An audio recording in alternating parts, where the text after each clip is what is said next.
For January the 17th, 2014, we talk about SimCity's offline mode, knock knock, and we ask you how you find time to play games. Welcome to the 47th level.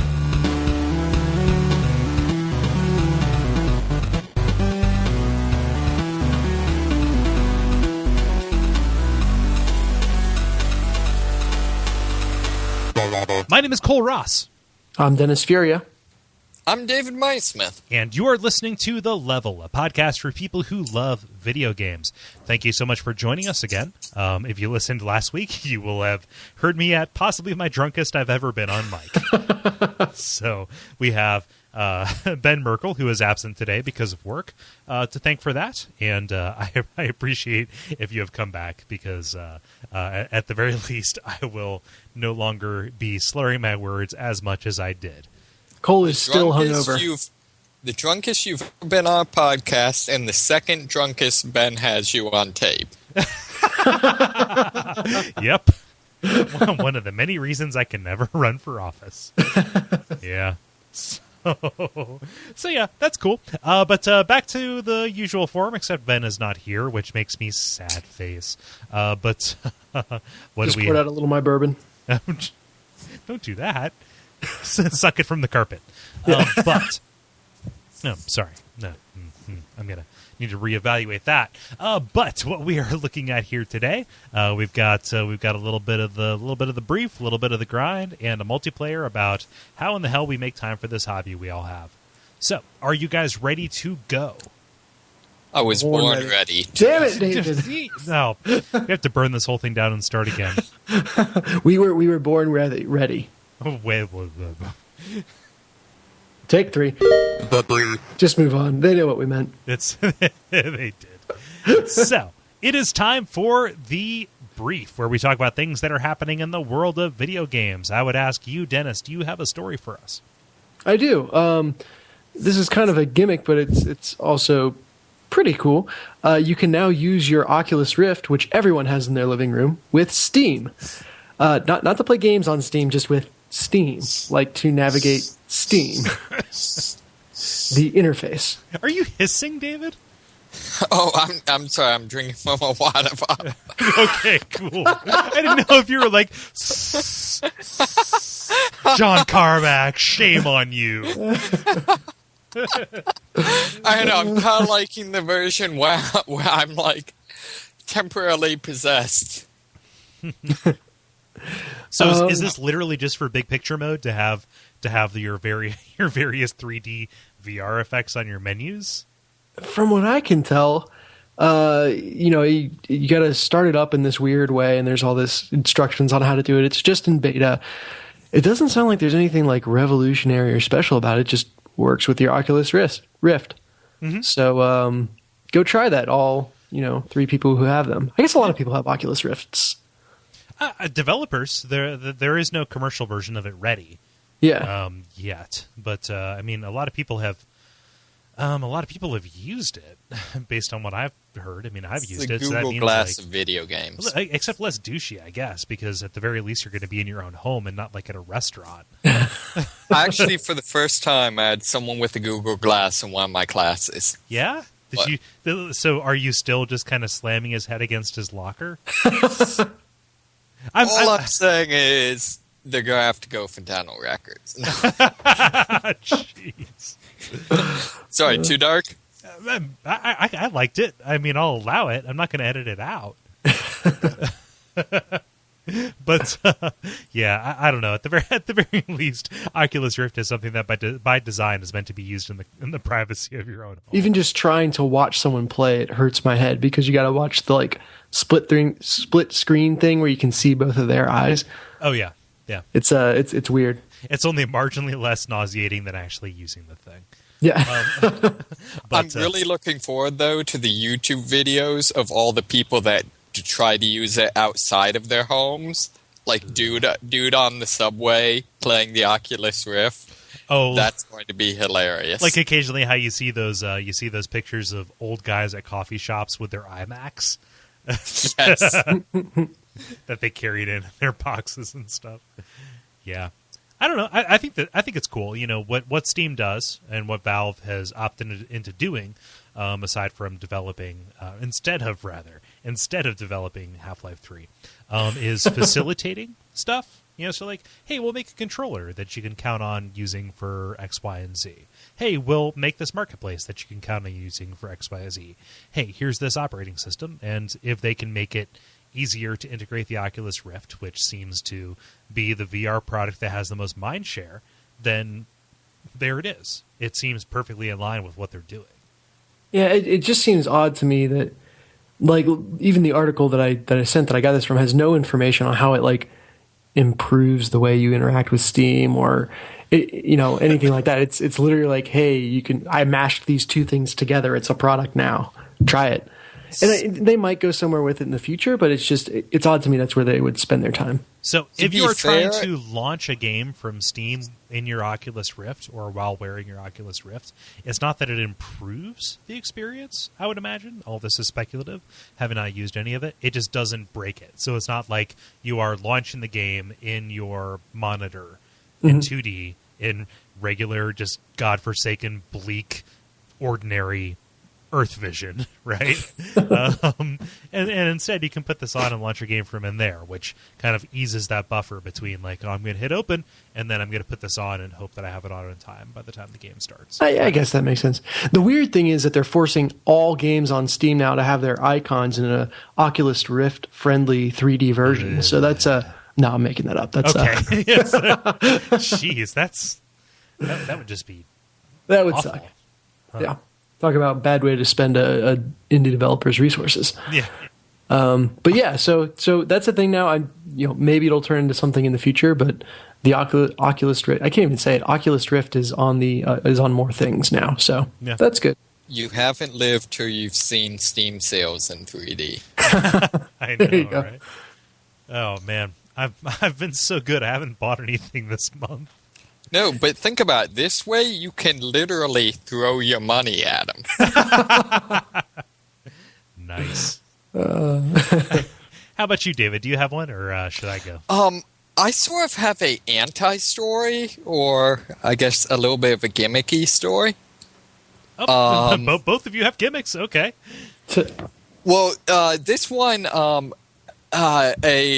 reoccurring conversation piece on the level has been how everything is now something punk. Yeah. That's more just me being an asshole about steampunk. Well, granted, but so now a new game has been announced for release on via Steam that is now JazzPunk. Ugh. Really? Oh my god! It's apparently set. I am holding up a big bottle that is just like labeled poison. Convince me not to drink it. Apparently, it's set during like a alternate version of the Cold War, where you had the JazzPunks are your team of like secret agents made up of Johnny the Robot, the Chief, the Director, Golden Lucky Cat Squid, and Hunter S. Thompson. Okay. And I'm uncorking the bottle, David.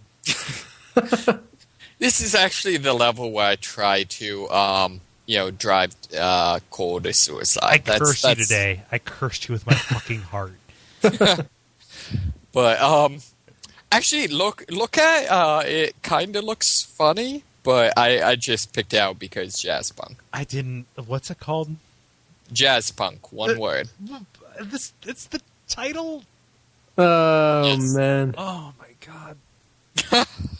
I'm used to my ears bleeding with my tear ducts. Yeah. Like that dude from James Bond? Yes. the least ostentatious James Bond villain. Right. Le Chiffre. God, that's such a good movie. Mm-hmm. Yeah. I mean, so is this early access? I listened to nothing past JazzPunk. No, it's I'm not sure. It's just it's released in like three weeks. Oh, okay. Huh. I mean, like I could see. So jazz. It would make more sense if it was like Prohibition era.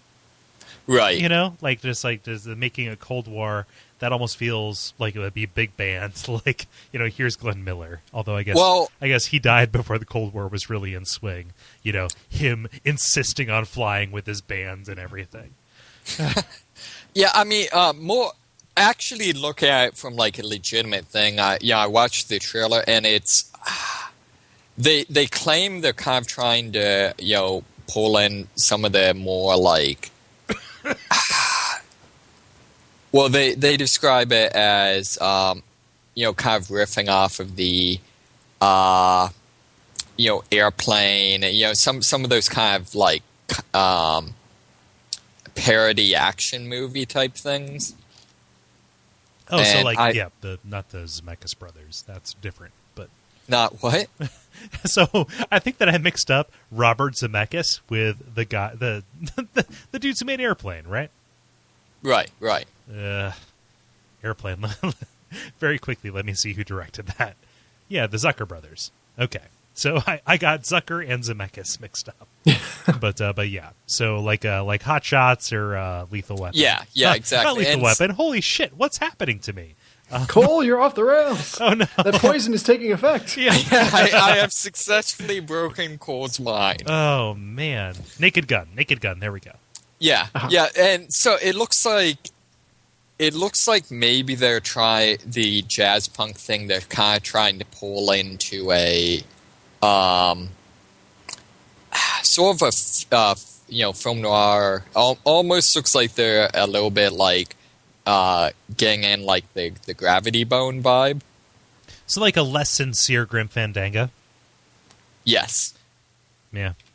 God, even just saying the name of that game, it makes me want to figure out how the fuck you would get it to run on a modern system. Oh, I own a copy. It's a jewel case copy and everything. Wait, Nice. It would not run on like a Windows whatever?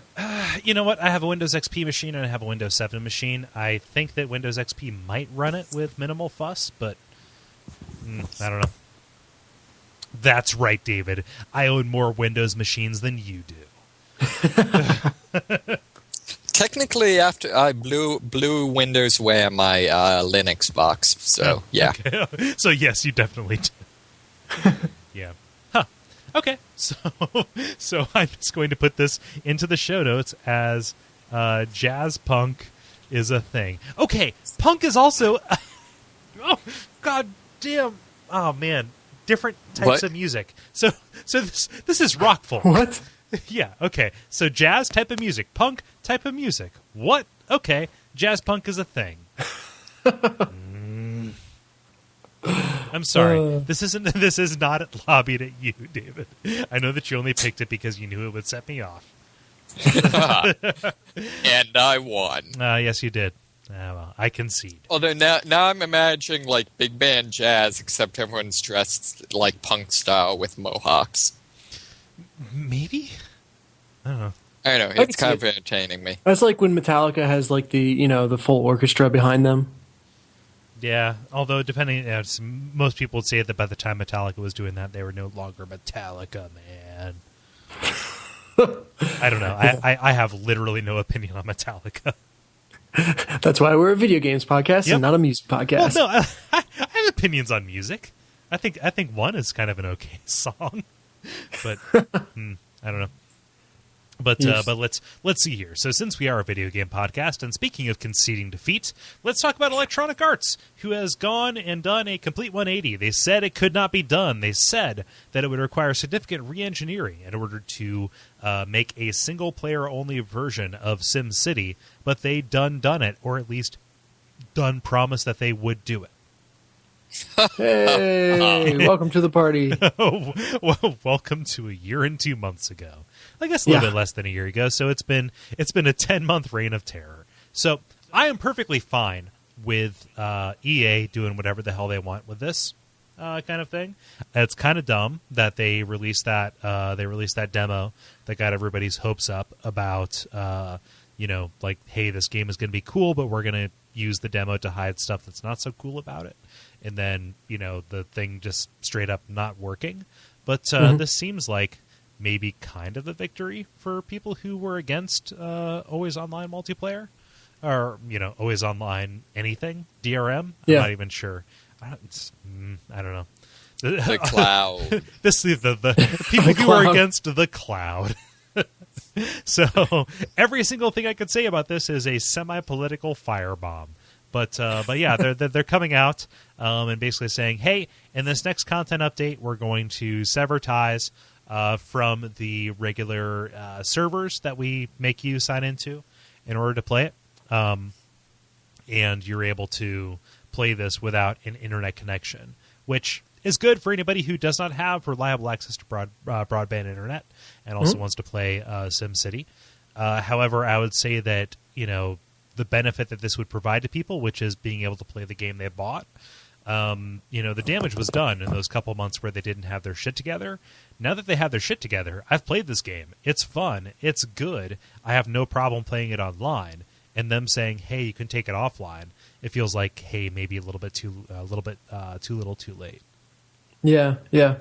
Although at the same time, if someone was like, hey, I want to play SimCity, but I'm not going to buy it because I'm boycotting the whole DRM thing or whatever, go buy it now. Like if a company's, even if it's too little too late, I guess, if a company's going to change their policy, if they're going to fix something that, we were complaining about, they should be rewarded for that, even if it is after the fact. A person who decides not to buy something as a political gesture is not likely to reverse their decision just because the company that they're boycotting also made a political gesture in turn.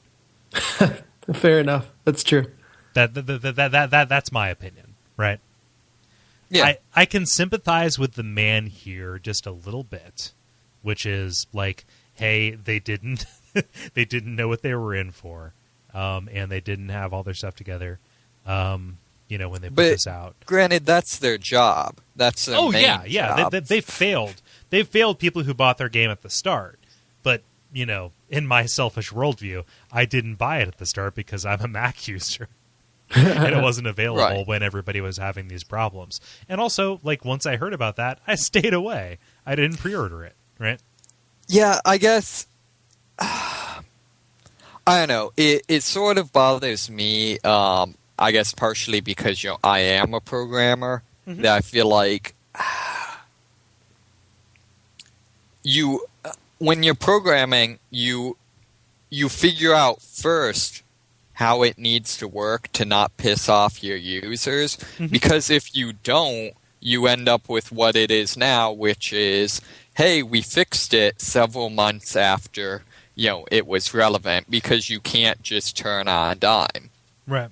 Mm-hmm. I know. I guess there's part of me that it bothers just from a, you're a programmer, do it right kind of thing. Yeah. So I don't know that it was the programmers who were making this decision. Right. I think that this was several levels up from the people who ultimately had to implement it. I think that also the people that might be part of the problem. Yeah. Well, and that is the, I don't think this makes EA the worst company in the world, which is what they've been rated in the Consumerist for the past 4 years or whatever. But just by the mere fact that the people who are saying stuff about these games are not the people who are making them, right? They're going to come out and the same people who said, hey, it's a significant engineering challenge in order to decouple these things, so we cannot refund your money, so you're just kind of stuck with this. Yeah, that's kind of shitty. I don't even know where I was going with this. I'm so sorry, but yeah. So if you were waiting to buy it, don't buy it. No. So what I'm saying is, having bought this game on the most recent Origin sale or whatever it is, God, I wish I could have bought it on Steam, but EA has decided that Origin is a thing, and but anyway, it's good, it's fun, it's SimCity. You can draw curved roads, and it's really sweet. But I think that the people who have already decided not to buy it by a political stance or whatever they have.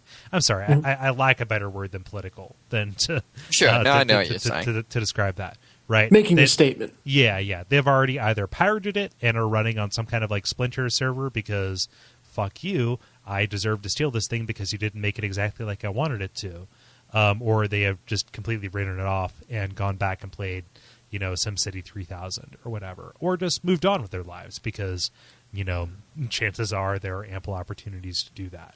So there's like 3 million games that have come out between then and now. Yeah. On the other hand, I know personally, I would like to play Call of Duty Ghost, and I'm checking periodically to see if they ever actually add the server browsers. Mm-hmm. They say they're going to, and if they did, there's a good chance I'd get it. So I feel like there's also people that are explicitly not buying it until it has the features they want.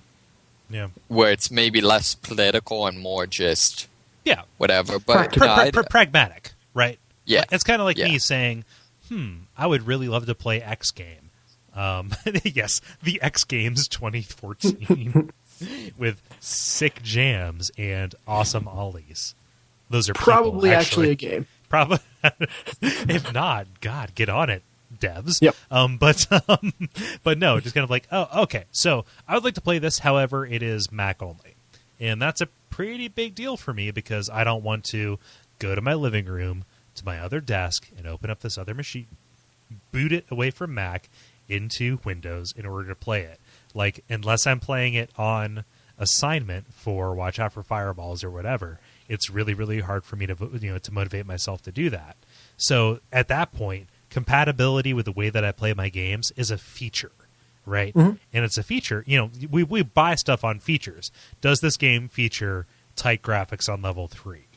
If no, I won't buy it. If yes, hell yeah, I want tight graphics on level 3.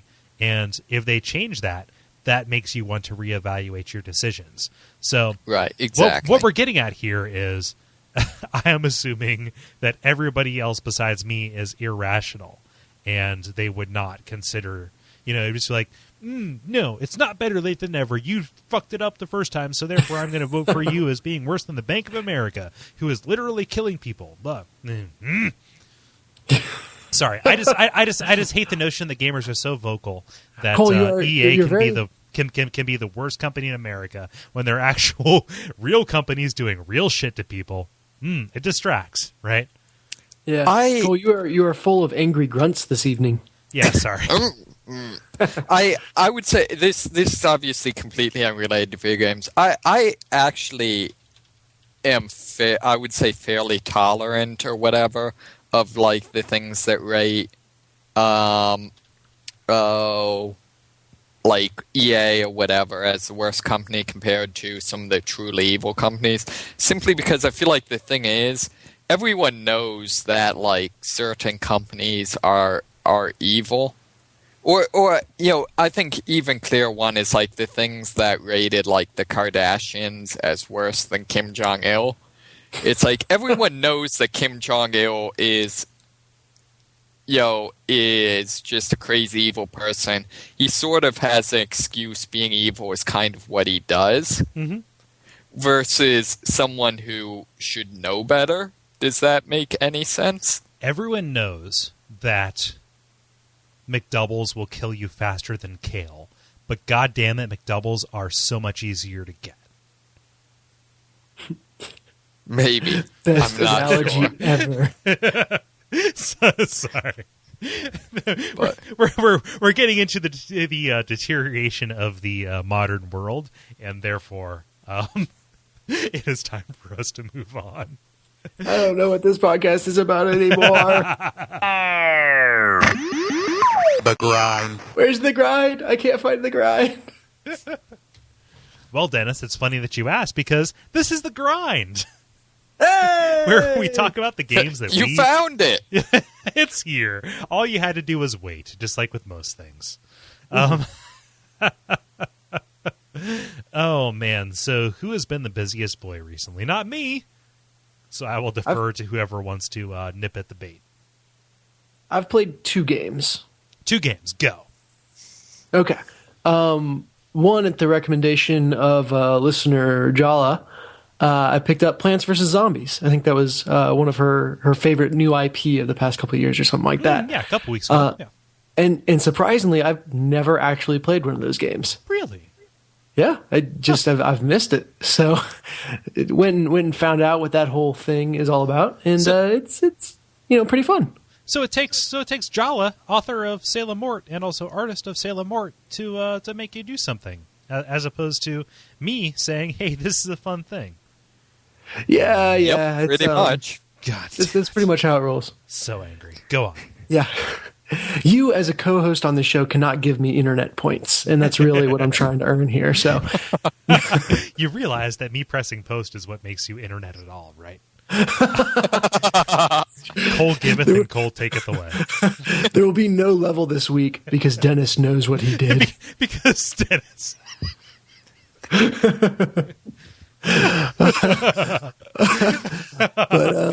Go on. Yeah. Played it on my Vita. It's totally, a touch controlled game, so that works well. Yeah. For anyone who hasn't played it, because I hadn't played it until recently, so I assume there's got to be other people out there. It's kind of like a tower defense light where you've got, different zombies coming on different rows of your garden, and you use plants to fight them off. Kind of managing your resources to put the right plants in the right rows at the right time and all that stuff. It's very, very cute. I was astounded by the amount of lore in this game. Like every zombie and every plant has like a paragraph, just describing its personalities, its ambitions in its life, its like a childhood profile. memories. Yeah, like a profile. But it's all very lovingly crafted, which is most PopCap games. So, but it's kind of one of those things where you can spend a lot of time in the almanac reading about these plants and zombies and stuff like that, which is something that I do because I read lore, and even though it has no effect on anything, it's entertaining and fun. The different wrinkles they throw into it are interesting. So you play with a pool where you can only put certain plants in the pool, or play at night where you have to go like all mushrooms because they only come out at night and that sort of thing. Like that Edgar Winter album. Yeah. So. But my one complaint is that while each of those areas is kind of distinct, with the levels within those areas, once I kind of figured out my heuristic for how I would build my garden, it didn't really differ level to level. So like once I figured out how to build a defense for a roof level, I would always build up my defenses the same way. Plant 2 sunflowers and then get a catapult on the first row that has a zombie, plant another sunflower, plant another catapult, plant another 2 sunflowers, and so on and so on. Or excuse me, a cabbageapult, because they're all cutesy names like that. Yeah. And so, it was fun to figure out each new macro area as it came, but then kind of the individual levels within that area seemed very samey to me. Yeah. But it's a good time waster. It's a lot of fun. And they have little mini games that can be entertaining. Can I take us back to the samey versus upset kind of thing? Yeah, sure. What's up? I would say that like establishing something as being kind of samey is part of the gameplay loop. So you have, backyard night, pool night, roof night, and then done. And I would say that like as you are settling into your rhythm on those, that's actually you figuring out how to best optimize your game. And that serves a purpose in that you are settling into something that is ultimately going to pay off by becoming utterly useless when it pulls the rug out from under you the next time. Yeah, to an extent, but I mean, I'm always going to have sunflowers in my back row, or sun shrooms or whatever they are. Right. I'm always going to have my resource givers in the back row. I'm always going to start with a kind of basic shooter 3 levels out. I'm going to leave room for my mega gun thing. 1 row in front of the sunflowers, and so there are. I agree that's like how that would work optimally, but I didn't have to change up my strategy too much, even between those areas. I don't know, and maybe I just haven't gotten to where it's hard enough yet. But if you're on the roof by now, you're actually like you've seen the biggest curveballs is going to throw at you. Oh, okay. So. Well, there you go. And again, this is not to say it's not fun, because it's fun, and it's like I said, a nice little time waster. And I guess I wouldn't ask for them to make it more difficult, if that makes any sense. But my point about the mini games was the mini games kind of force you to use plants that you wouldn't normally use. Right. So I've got my kind of three key plants that I always use, and the mini games force you to use some of the more obscure ones, and that's a lot of fun because it is forcing you to drastically change up your tactics. And so that was kind of when you talk about the rug being pulled out from under you. I found the mini games did that better than the different areas. Yeah. Like you're talking about the walnut bowling and such, right? Yeah, walnut bowling, or they have a lot where it just drops random seeds, so you don't get to control which plants you get. You kind of are given a plant, and you have to figure out where to put it. And that's what you've got to work with, and you have to use what they give you. And you're buying these and seeking them out, as opposed to the little interstitial rounds that they're giving you, right? Buying the plants and seeking them out. What do you mean? No, so like you can go to Crazy Dave's station wagon shack or whatever, and actually buy the mini games that you can access from the main menu, right? I think because I'm playing like the full version on Vita, they're all already unlocked. Maybe so. Like it's different in that. So Plants vs Zombies 2, it does have all that free to play stuff. Plants vs Zombies 1, like you just earn money by playing the main game, and it unlocks those different areas, right? Oh, interesting. I haven't gone and sought out the mini games outside of the main campaign. Yeah. So I don't know if I need to unlock them or not outside of the main campaign. So it's just something they give you in order to disrupt the rhythm. Yeah, exactly. Which is a lot of fun. I think my favorite part of the game is that when the little potato landmines explode, a little bubble pops up that says "Spadow!" Yeah. So cute. Yeah.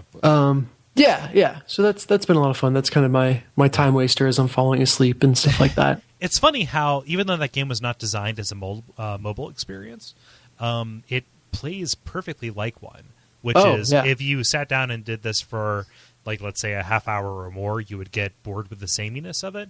However, as a time killer, it is just enough sameness to not make you feel off balance when you come back to it, but it is not so same that you would get bored with it. Yeah. So that's one of the things I've been playing. Any other thoughts on Plants vs Zombies? It's fun. Thanks, Jala, for recommending it. It's good stuff. Then I've also been playing. And also thanks, Kole, several times. Over the course of our entire podcasting career. Don't forget me, Dennis. I made you what you are. Yeah. Sorry. I've also been playing Devil May Cry, the reboot. Oh wow, the Ninja Theory one. Yeah, the Ninja Theory one, and it is freaking awesome. I went in kind of very dubious. I thought that this new Dante had a high percentage chance of just being awful, and I was reasonably confident the gameplay would be good, but I was really worried about the kind of characterization, the way they were trying to reinvent him. And I'm pleased to say they actually did a pretty bang up job of it. So new Dante actually works really, really well. Huh. Yeah. So they kind of stated, and I saw in some interviews, they talked about wanting to, that Dante from the other games was based on the early 90s version of what cool was. And so they still wanted, Dante is the epitome of cool, but as the definition of what's cool has changed, they wanted to change Dante to match that. And they've done that, but my big worry is that they were going to make him like angsty, because angsty is cool now, or that's how all the main characters in games tend to be. To be fair, angsty has been quote unquote cool for like a decade. Yeah. Like, very fair, but that would just ruin everything that that makes Dante, and they very deftly steered clear of making him an angsty character. So he is he's a more emotionally intelligent cool, if that makes any sense. Yeah. So he's still really blunt, and he's still excuse me, can do all the cool stuff, and blazes his own trail and all that stuff, but he's just not as straight up an asshole to everyone around him. Which, again, whereas in the early 90s, it's like, yeah, I'm just going to be a jerk to everyone. I don't care about you. Like compared to like 2003 Dante from DMC 1, which is my only experience with this character in this series. Like, is he more like, I ride a motorcycle, I don't mind having a sword through my chest, bleh. Or is it or is it a little bit more nuanced and less lazy than that? Yeah, well, it's like, in Devil May Cry 3, which is the other one I've played, he's just excuse me, he's just really mean to everyone he meets, and is a jerk to everyone regardless of situation or anything like that. In this one, he's blunt. He doesn't, he's not concerned with preserving people's feelings or anything like that, but he's not going out of his way to piss off every single person he comes in contact with. Right. So, enough about how Dante acts. How does he control? How does he play? That's he does very well. So this is because I like Ninja Theory. Like Enslaved, fucking good game, right? Oh yeah. Yeah. And this plays very, very well. It feels like classic Devil May Cry. You're going to have your trillion stab move and kind of the all those classic moves. It felt very familiar to the old game. For some reason, though, I don't know why this is. Just other action games have trained me that your basic attack is square, right? And your heavy attack is triangle. When in Devil May Cry, the difference is that square is your guns and triangle is your sword. And it doesn't really relate to heavy or light attacks. Yeah. And so for the first, couple levels of the game, I would run up to an enemy and start tapping square and just kind of fire off one-off shots at the guy as he stood there being like, dude, seriously? Is this is what we're going to do? Okay. And then, it would take me out.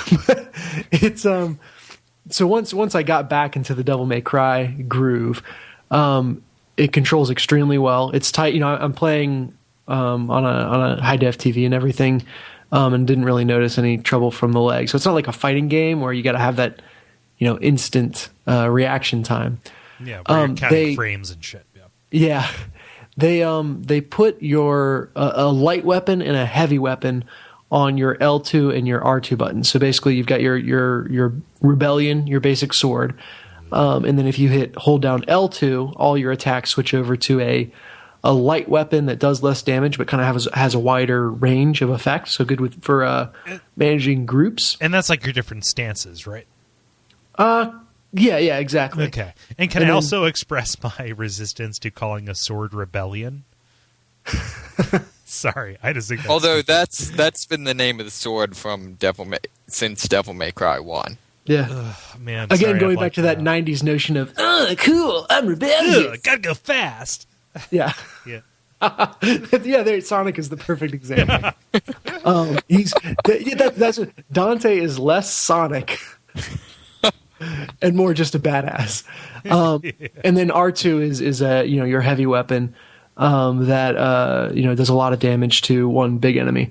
So the one annoying thing is that dodge is R1. So if you want to be using your heavy weapon and then all of a sudden need to dodge, you kind of got to mix it up with your fingers. That's the one thing that doesn't work so well. Yeah. Otherwise, it's really nice because you have all of a sudden, 3 sets of combos at your disposal to mix up as you see fit. Then add on top of that, you can get multiple heavy and light weapons, and I'm just starting to get to that point in the game, and you can push a button to switch between those. And so theoretically, you could have a combo that uses every single weapon in your arsenal, whereas before, at the beginning of each level, you would just have to pick 2 weapons to alternate between. Well, if the worst thing that can be said about a control scheme is that it upsets your muscle memory, that's not too bad, right? No, it's freaking great. Yeah. So although does it still have the solid connection between what you're doing and how you control it? In terms of I feel like I'm putting intent behind my moves instead of just button mashing. Yeah. Well, go ahead. I know. I mean, one of the things I really liked about the way Devil May Cry, the way they did their gameplay was there's very much a pressing forward on the stick while doing an attack meant dive forward. Pressing back meant go up. There's very much it almost mimicked like flight, like flight sim controls with like dive versus climb. Oh, right, in their yeah. controls. Yeah, it actually moved away from that a little bit. So your kind of launch attack is mapped now to the circle button. And you've still got the kind of dive forward attack, but you kind of double tap towards whatever enemy you want to attack. So it's moved away from that a little bit. That's too bad. Yeah. But like I said, overall it works really well, and there's almost like too many combos. Like I'm still getting a feel for what each weapon can do and how those can combine. And so it's an incredibly powerful kind of set of tools at your disposal, and it's now up to me to learn how to use them, which is pretty intimidating, but also very fun when it works. Do you feel like you're eventually going to settle into like this is the way that I prefer to play, or is it presenting you with too many options to figure out what suits you best? They give you your first light and heavy weapon very early in the game, and I felt totally overwhelmed when I got those two, because now all of a sudden I got to be conscious of L2 and R2, and that's a whole new system to the controls to learn. So that was definitely overwhelming.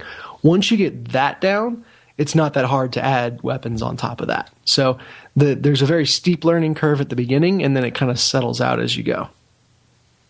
Okay. Yeah. But we've avoided talking about my favorite thing about this game, which is the world, and just the visual design of the world specifically, which is I think I'd go as far as to say it's the best visual design I've seen in a game to date. It's so strong. Like, it's just every time I go into a new area, it's great. So the whole idea of the game is that you're Dante, you're in the real world, but you're constantly, because you're half demon, half angel, you're constantly being pulled into limbo, which is kind of a parallel world to the reality around you, only it's filled with demons. Silent Hill? Yeah, kind of like a Silent Hill type of deal. But that world, instead of being this gray, twisted version of reality, is like a hyper saturated version of reality. The color palette is hyper saturated. All of the objects are kind of exaggerated, and you kind of see things for what they are. And it works really well, and it's kind of fun to be in an area and be like, oh boy, I wonder what this is going to look like in Limbo, and then have it be really, really cool. Yeah. So one of my favorite areas is you go to a warehouse where they're manufacturing a drink. It's like the Mountain Dew of real life. That is kind of it's got something in it that's keeping your average everyday person kind of docile, or kind of keeps them subdued, and you're going in to do it. And basically, you kind of walk into the warehouse, and when you go into limbo, it explodes into, basically all these, containers and everything floating through the air. And the entire level is pretty much in midair, just going between containers, using your kind of mobility. It's almost like an Indiana Jones whip type of thing. So that's really cool. They do something cool with text. So like just objects in the world, like signs that will say like eat at Joe's when you slip into limbo. If you look at them at a certain angle, you'll see text over the sign that's like gluttony is good, or eat your feelings, or submit over like a TV monitor that's showing. Wait, so this is basically. Oh, go ahead. So this is basically They Live. Yep. If you weren't going to say it, I was going to. I don't know what that is, but it must be awesome. It's an 80s movie starring Roddy Piper, where Roddy Piper gets a set of sunglasses that lets him see the alien conspiracy. Yeah. It also has one of the best fight scenes of any movie. Yeah, between him and Keith David. Yeah. Yep. Oh, you need to play Saints Row 4 as soon as possible. Yeah. But no, that's cool. Like I love the idea of alternate worlds, parallel worlds, yeah, undiscovered worlds. Yeah. But it's taken it. It's not just like a twisted version of the world. It's like I said, it's very, very saturated, very bright, and then it's got. It's got this feeling that the world itself is against you. So like as you're running down a hallway, you'll see text on the floor that's just like, go no further. And then if you try to run further, the hallway will just crush down in front of you like someone grabbed a tube from the outside and squeezed. That sounds pretty fucking cool to me. Yeah. Didn't they say they... Go ahead. Did they get rid of the weird, like, soul hand on every door thing? Yeah. They did, yeah. Yeah, that's gone. Yeah, see, that's my understanding was that was always kind of annoying. Yeah, and it feels, the experience feels streamlined pretty well. Nice. Also, the visual design of the demons I really dig. So it's kind of I Am Robot meets your kind of more traditional idea of a demon. Mm-hmm. So they've I Am Robot? Yeah, like the robots from that movie. I Robot, you mean? Yeah, sorry. I am judging you on so many levels right now. I'm mixing up I Am Legend and I Robot. Yep. So, They do have a lot in common in that they both slaughtered good books. and starred Will Smith. I'm judging you so hard right now. Yeah, sorry. It's like I, Robot meets your traditional demon. So they've got the kind of this element of technology to it, and the entire concept of kind of this, the demon world or whatever, feels modernized in a really interesting way, in that they're not like these ancient, old ones that are stuck in medieval times or anything like that. Like the demons have evolved along with society and have kind of adapted to use and reflect the things that you find in modern day, which I think is really, really cool.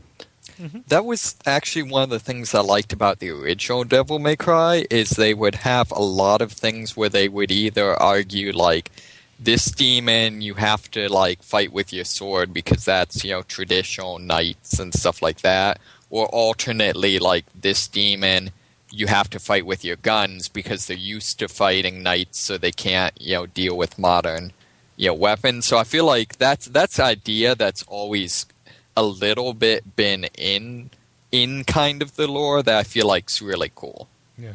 Yeah. So just as I hesitate to call it modernization of Devil May Cry, but that's kind of what it is, and it kind of works really, really well. Nice. Mm-hmm. Yeah. Oh, one big complaint though: Devil May Cry is all about the boss fights, and in I think 10 levels so far, there have been 2 boss fights. What the hell? Huh. Yeah. So that's like an integral part of DMC, and that's just kind of missing. Huh. That's kind of funny because, I mean, at least the first DMC was fast and furious with the boss fights, at least as regards magma spiders. But yeah, they're just kind of throwing mannequins at you, or what? Yeah, it's all like your standard enemies, and it's still, the difficulty is still there. Like it's still tough, but you just kind of it's a lot of generic enemies, and they'll the end of a level they just kind of put you in a room with a lot of them, which is very disappointing. I'm hoping that this is there's the boss frequency ramps up, but we'll see.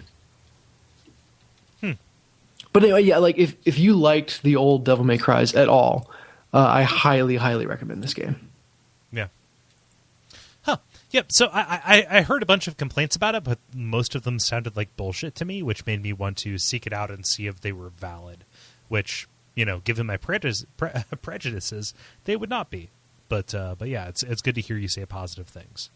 Yeah, I've had fun with it, so good stuff. And then those are the things I've been playing. Cool. David, how about you? I actually haven't been able to do a whole lot of gaming. I've done some Crashers, Castle Crashers. Just co-op type stuff. Not anything real big. The one thing, and me and Des were talking about that. If you do jump attacks in the game, it suddenly gains like Devil May Cry physics, where you just don't fall as long as you're beating someone up. So that's just kind of been my fun I've been having with it, is how long I can stay in the air. But really the main thing, for some reason I found out Guild Wars still has their Christmas event going on. So I've spent That's because people forgot to update Guild Wars. That could be. Well, Guild Wars 2, I will say, but still, the point still stands. They added a really fun, basically twist on their PvP where it's a snowball fight. So I've basically been spending all my time doing that. And, it being a fantasy Guild Wars, it's a snowball fight where, like, someone can turn into a giant snowball and, like, roll around running people over and stuff. Nice. So, I don't know. Mostly it's just a lot of just silly stuff.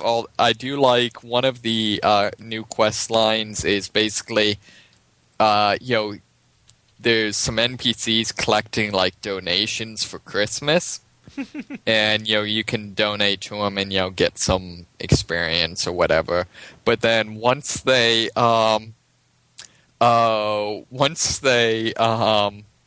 get get all their donations, they then load them up on this huge pack animal type thing, going off to deliver them. And you have to, escort and fight off the enemies. But as it's doing that, packages will fall off, and there's an achievement for picking them up. But then when you read the achievement text, its text is, you stole a package that fell off of the gift-oliac. Your greed has ruined someone's Christmas. Congratulations. Oh, that's funny. So that made my day. So is that some kind of AirSats like currency sync in order to fight inflation, or are they just trying to do something that is hilarious for a seasonal effect? I'm not sure, actually. Since I haven't played in a long time before this, and they've revamped a lot of stuff where at the very least they added a new currency system where now everything's pretty much shared. Mm-hmm. So I would not be surprised if it's a sync, especially since you can buy their money-based currency using in-game currency, so it's in their best interest to control that. Yeah. But I'm not sure. I haven't been around enough to know if this is the type of thing they do all the time or not. Right. Well, it sounds entertaining in the least. I mean, they know how to make an event, it sounds. Yeah, I mean, one of the big things, and it's kind of, I've been thinking about it a lot. It's interesting comparing it, at least for me, to World of Warcraft, in that Guild Wars is much better at making things that are big in terms of just just kind of the scope of a lot of the things they do. Like affecting more of the user base by percentage, right? Well, that, and for example, one of the missions they added is basically you get transported inside a snow globe. Uh-huh. And so it's just this this big town where all the buildings come up to your waist, and you're you're smashing them as you're fighting defective toys. And it's just this huge open world instance. It's just things like that. It's just the scale of the dungeons and the environment you're going through and stuff like that are much bigger and much more interactive, much more over the top than anything World of Warcraft or other games tend to do. This is kind of an aside, but it's related. Guys, this November, WoW will have been out for 10 years. Oh, wow. Yeah. Oh, literally. Oh, wow. So that has been so since 2008 that has been my metric since I realized in 2008 that it had been 10 years since Resident Evil 2 and Metal Gear Solid, two of my favorite games of all time, had been out for 10 years, and I had been fully cognizant and aware, and I had experienced them on the first cycle, like I felt old. Now, whenever something is 10 years old, I feel incredibly old. Which, it's hilarious. If anybody is older than me, granted 27 or above, they're saying, oh, ho, ho, ho, wait till you get to 15. But yeah, for sure. Yeah, so where would that be compared to, like, EverQuest? I mean, EQ was, like 1999, 2000, so we're at about, 13. Like, that space, like the MMO space, moved really, really fast between 2000 and 2005. Like, okay. Like 2000, we had Ultima Online, and EverQuest was the up-and-coming scrappy newcomer. And by 2005, WoW was what everybody played, and EQ was the dinosaur. So okay, so this is basically outlived EverQuest. Oh, shit, yeah. Well, no, I mean, like, EverQuest still makes money. Well, like, but I mean in terms of, like, how long it was really popular. Mm-hmm. Does that make sense? Maybe. Like how long it dominated the conversation? Yeah, exactly. But as an aside to the aside, my kind of similar thing is I'm reading all these computer engineering textbooks, and particularly a lot of them are related to the internet type stuff. And it's really weird seeing things that are like them talking about, like, and at this point in history we didn't know what the crap we were doing, and it's like been during my lifetime. Yeah, no, it's funny. I mean, I don't know. Adventures in getting older. A little bit. I mean, and like, just as we get older, like, more of the stuff that we say and the more of the content we produce is about how the world is changing from underneath us. Yeah. And about how we are so afraid of a 15-year-old coming up and pushing us into oncoming traffic and saying, "Get out of the way, old man." Like, man, Boy Scouts has really gotten weird. Yeah, it's not the Eagle Scouts; it's the screaming Eagle Scouts. On the plus side, apparently we have learned that this generation's Dante would not push us into traffic. Oh, man, it's just the jaded Gen X Dante. Oh, man. Anything else besides Guild Wars 2 and Castle Crashers? That's really all I've been doing. All right, cool. I'll do mine real quick. I'm trying to make myself play a new game, or at the very least, a portion of a game that is worth talking about every week for this show. Just because time is crazy, and that's what our multiplayer is about. But I played an appreciable portion of a game called Knock Knock. I really want to hear about this. Yeah, so it's really, really kind of cool. So I don't dig the art style too much.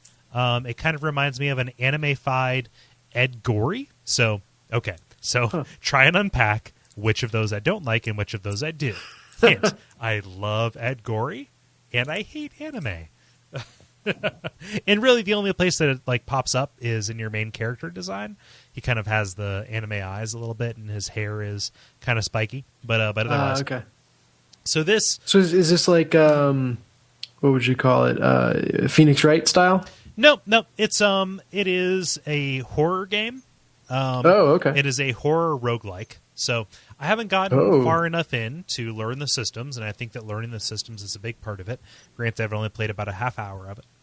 But you wake up, you're a guy who's lived in this house his whole life, and you hear a knock on the door, and you go about exploring your house in the middle of the night. And each time you wake up, your house is in a different order. Wow. And so different what? In a different order. So the architecture changes, and the fixtures and stuff change. So your operative verbs are to move about the house, depending on what's available to you. You can fix the lights in a room, or you can wait and observe and see new things in the room. However, each night in the gameplay cycle, you have a limited time available to you. And so, like, when the time runs out, either you go back to sleep, or you have to hide from a monster, which I've not yet seen, or you venture outside the house and wander in the woods until you wake up back in the house with a randomized order. And The audio-visual presentation, aside from the character design foibles that I have, are very good. It's very good audio-visually, I mean to say. And a very creepy sound, very creepy, visual design as you're walking around. It kind of has a like Luigi's Mansion-esque dollhouse kind of look to it, in that it's cut away from one room to another, so it is side-scrolling. And the room is kind of assembled, or the house is assembled room by room in that way. And the rooms have different creepy affects to them. But it's pretty neat. You haven't seen any monsters or enemies or anything yet? No, not yet. And I'm not too disappointed by that, because hinted at monsters are always scarier than, like, monsters to me. But yeah, they're there. And the dialogue is pretty creepy, and, he's saying weird stuff about the way he lives his life.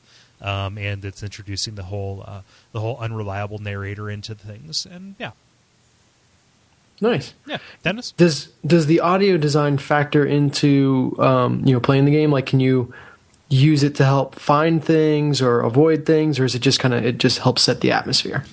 Atmosphere so far. I haven't played it with relying on too many directional cues so far. Mm-hmm. So who knows? But I could see that being the case, just because navigation is such a strong part of it. Very cool. Like, it gives you, so you have a button that you can press that zooms you out, and then eventually when you start waking up, after it establishes the metaphysics of this world, it shows you the room you're trying to get to. And it takes place over several nights. There's like a big spiral map that takes you from night to night to night, and I think that you're eventually working towards trying to build up something or another. But I could see it being like Slender or something like that, where the threat becomes ever more pressing as you get closer to your goal. Gotcha. Do you have a finite number of nights, or do you just keep on repeating?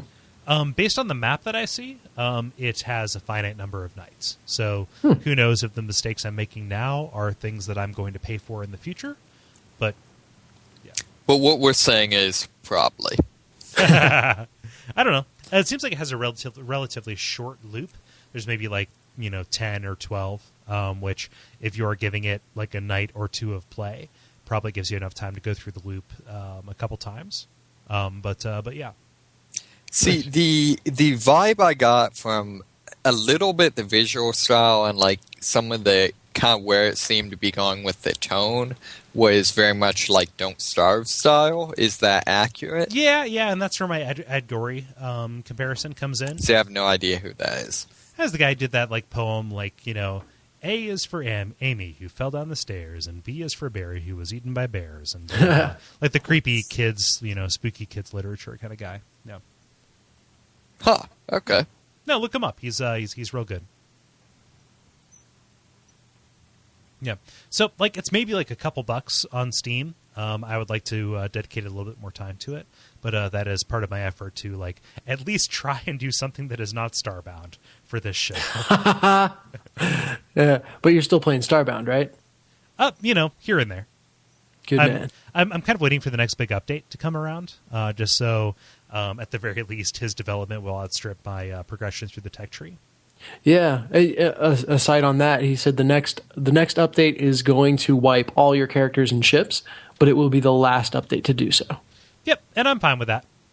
Yeah. I put about so Steam evened out. It told me that I put 38 hours into the game, which was way too much. I felt like I was oh gosh, do I need to take a cold hard look at the way I spend my time? But it evened out to 18 to 21. Roughly, and so okay, I can deal with that. And if Steam is waffling on you a little bit, yeah. So what Steam counts as hours played is really weird. I've noticed. Really? Yeah. So it's not reliable. Sometimes Rogue Legacy, even though I'd only played about 2.5 hours of it, it was telling me that I had played maybe let's say 4 or 5 days worth. Oh, wow, okay. Yeah, it was just counting different things as being online, but then when they adjusted their algorithm, it went back down to what I'd actually played. So, gotcha, okay. Yep. So, knock, knock. I hope to talk about it a little bit more, but if I don't, look forward to something new next week. Cool. Yeah, so is that the end of that segment? I believe so. Neat. Hello. Hello. Hey.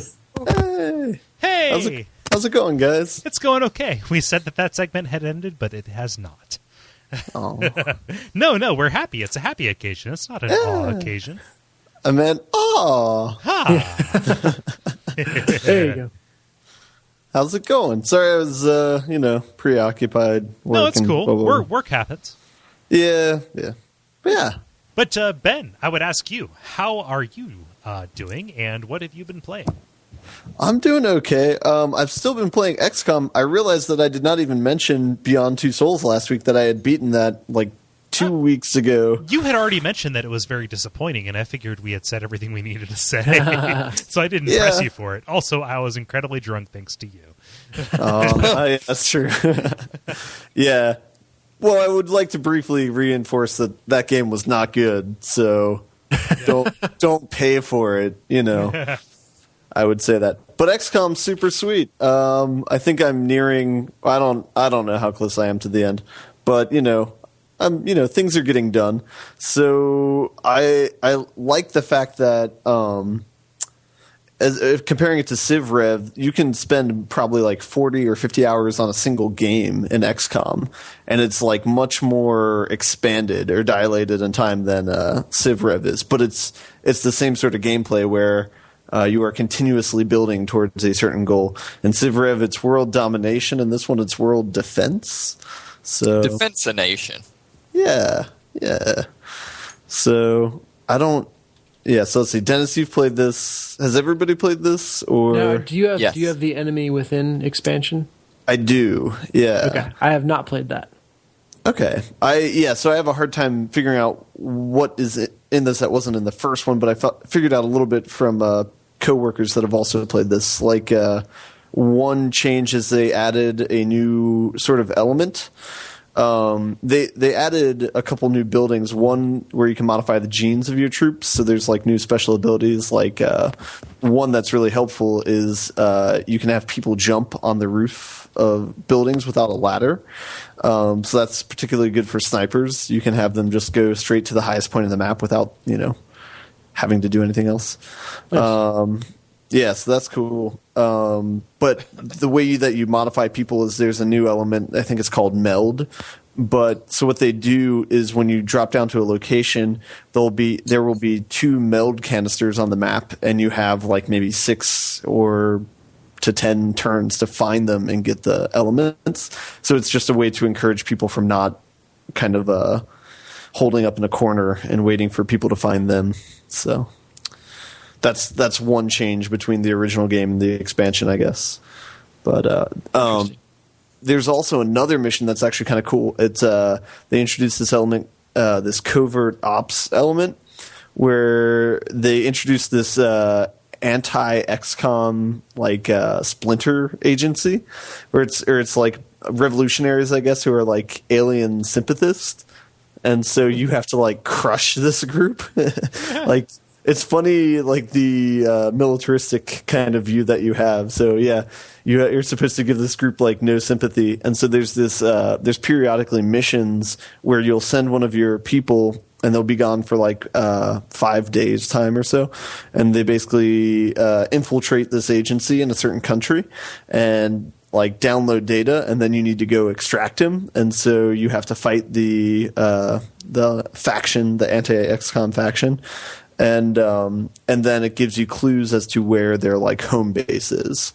So like one clue might be it's not in one of the top 5 most populous countries, or it's not in North America, or something like that. Mm-hmm. And so you kind of narrow in on where their base is. So and then nuke it. Yes, and then crush them. So. And so you've never played XCOM Enemy. What is it? Within? Okay, Enemy Within is the Enemy Unknown. Yeah. So you've never played the base game. You just played the expansion overlaid on top of the base experience. Correct. Yes. I was late to the party. No, that's. I just it would be interesting to hear like Dennis, somebody who has played the entirety of Enemy. Basically, I'm saying your opinion is worthless to me.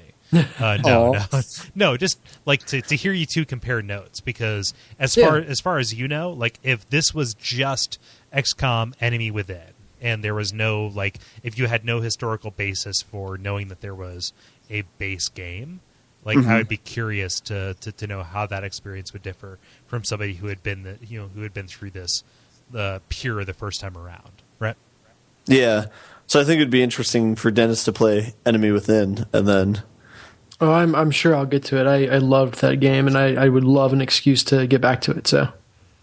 All right. Yeah. Well, I know they also added mechs. Yeah. So it's basically two different routes you can go. You can either do genetics or you can do mechs. So you can modify the person's genes, or you can put metal on them and have them shoot stuff. Whereby put metal, you mean cut off their arms and legs. Yeah, that thing. But yeah, you do have to decide between the two. So like once you modify them for mechs, I'm pretty sure there's no turning back, and they can't carry over their gene upgrades if you do that afterwards. So, so yeah, so that's kind of you have to make choices about your human/inhuman resources. Yeah, yeah, Nice. yeah. But yeah, their games are just super balanced. They seem to be a pretty solid developer. So yeah. I was going to say they seem to be very good at forcing you to make those hard choices between two viable alternatives. Mm-hmm. Yeah, I really. Oh, go ahead. No, go on. I'll ask when you're done. I was going to say I really like how they will periodically do the abductions, where like you have to. There's 3 countries who are being under attack, and you only have time to save one, and so you have to choose between those. Like I like that they put you in that position, and that you're constantly kind of up against a wall. Mm-hmm. This kind of actually goes back to that. Have you lost any countries yet? I have. I lost Japan.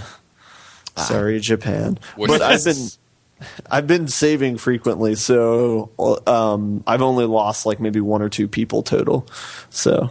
And what difficulty are you playing on? Just the normal. Normal. Okay. Normal is pretty difficult. They I remember when the game first came out, they had to release or patch in a true easy mode because their easy mode was too difficult. Wow. Yeah. That's kind of what the save. If they didn't have the save feature, then yeah, it would be an issue. But I feel like that's kind of what nukes the difficulty. Sure. Yeah. Or nerfs the difficulty, rather. Yeah.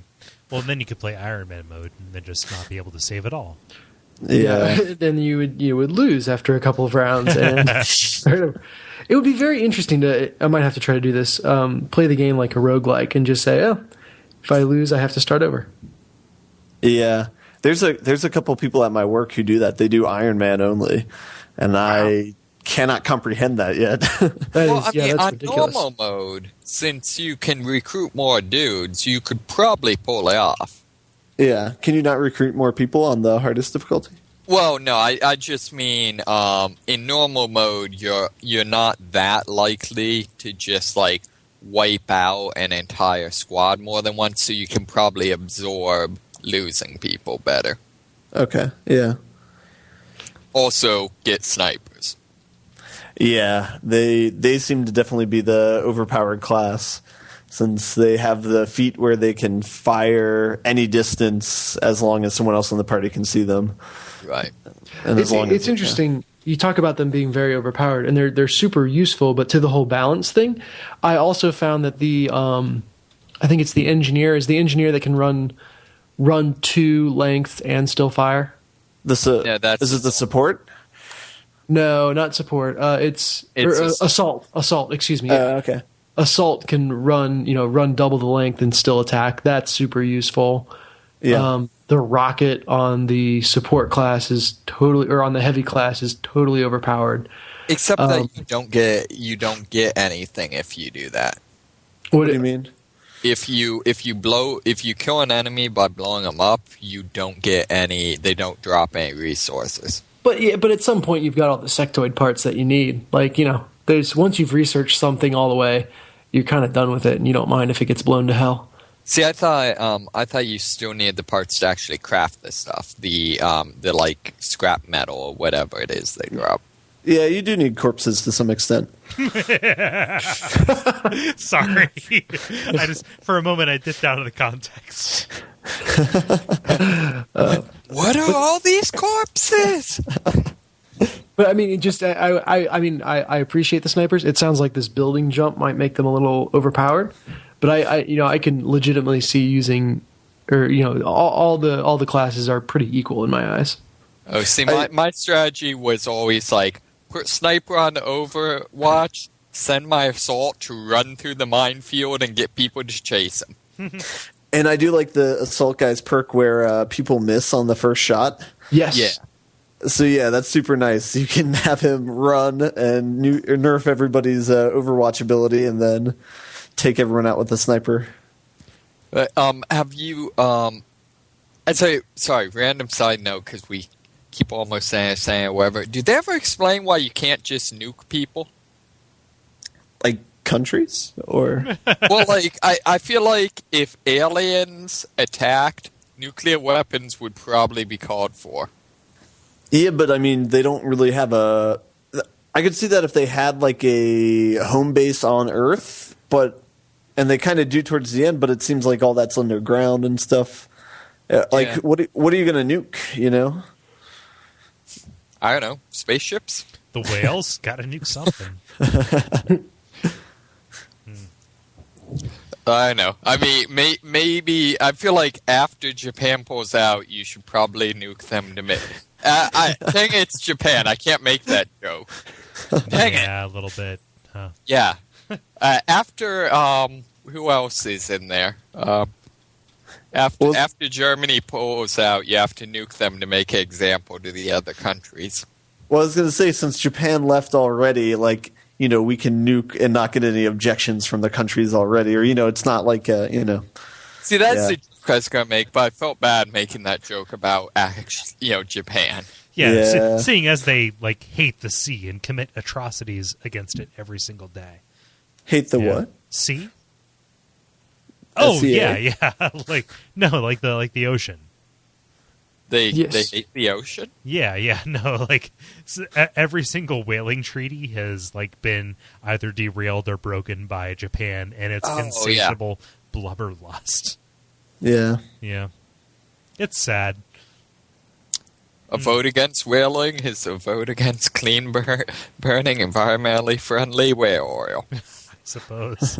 Is that all you've been playing, Ben? What? Yeah, that's all I've been playing, yeah. Okay. I'm starting, because I don't know what I'm going to play after this, so if you guys have any recommendations, yeah. I don't know. My queue is empty after this. So Well, I will look at the options and make my recommendation to you. However, we should, for real, end this segment and go on to multiplayer. the discussion question. the multiplayer, where we ask you to participate with us and junk. And this week, I actually put out a question. It wasn't Dennis. Hooray. Yeah, cool. And you got 16 answers or something, so maybe you should do you got the magic touch. I got the hooch. Yeah. The what? What the heck? The hooch. I'm not sure what just happened. It's the only sweetest thing in the world, Making references to old songs. So, the multiplayer question is time. It's limited. What strategies or tricks do you use to get in those precious few game time hours? So, yeah. This is just me trying to internalize and process the fact that I have I spend most of my time playing games, but I do not have enough time to dedicate to playing games for the obligations that I have set out for myself. So You play games professionally and not recreationally. Maybe so. It's weird to be shitty about it because it is a fantastic opportunity. However, it's I really schedule out a lot of my game time playing, and then it's Sure. What if I wanted to sit down and finish Grand Theft Auto 5? No, you cannot. But anyway, we'll get to that a little bit later. Let's see here, Ben. What's Jala say? Jala says, make it co-op game time, or make it co-op so game time is also social time. Yeah. You got to Reese's it. Reese's What? is it? You got your Chocolate and peanut butter. Yeah, you got your social in my games. You got your games in my social. Let's have I'm a picking delicious up what snack. you're laying down. Yeah, you got it. Dennis gets it. Socialist. I don't know what's up with you guys, but You shouldn't pick up Reese's off the floor, dude. it might be a cunning trap. I hate Reese's. My parents loved it when I would go trick-or-treating because I would get Reese's and then bring them home and say, here, you have them. Because I hate peanut butter. I really don't like peanut butter. You don't like peanut butter? Gosh.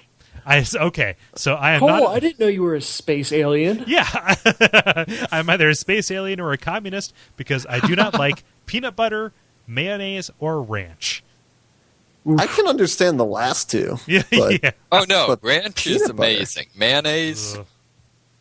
You realize that ranch is basically mayonnaise, right? Oh, no, I love mayonnaise, too. I love mayonnaise. I'm just saying I won't judge you for disliking mayonnaise. I will judge you for disliking ranch and being an American. An American. Yeah, but there we go. Anyway, I would give away all my Reese's, but I would not give away this recommendation, which seems kind of cool. However, this does leverage, or it does depend on you, rather, being able to leverage your ability to gather people around you and also successfully schedule your time with other people. And be like, okay, we're going to be online and playing this game from 8 p.m. until 10 p.m. Oh, wait, what's your time zone? Oh, shit. Yeah. You almost need a. This is where the killer app games are really nice. The games that everyone has, and so you can just, if you have a big enough friends list, you can hop on, and at any given time, there's going to be at least 4 of those friends will be playing the newest Call of Duty. That's the one nice thing. Dead. Yeah. Or Left 4 Dead is that way for sure. Yeah. Like that's kind of the nice thing about games like that. And the backside of that is, if you didn't play that in the first 2 months that it was out, good luck ever playing it. You're basically re-upping $60 every couple of months to have the latest platform. To try and like latch your wave runner onto the zeitgeist. Yeah. What? I don't know. David, what's Quentin say? Quinn says, lately I've been playing The Last of Us, so game time has also been movie time for us. I think the operative word there is us. Yeah. Yeah. Yeah. Which is it's something about Naughty Dog games because Jen loved to watch Uncharted 3. Like she would sit and watch that like a movie while I played it. Did you do that with The Last of Us too? No, that one was a little. Well, one, she just wasn't around when I started it, and then 2, it was a little brutal, Yeah. Yeah. a little bleak. Yeah, she's a little bit. She's averse to that, right? Well, Uncharted is fun to watch. Like it's a fun game. I wouldn't necessarily categorize The Last of Us as a fun game. No. And so if you're not getting the engagement that comes from experiencing it, and you're not getting any fun out of watching it, there's not a ton to make it worthwhile. It's harrowing. Yeah. Yeah. Yep, but if you can find somebody to share it with, kind of like Jala's, back to that. Mm-hmm.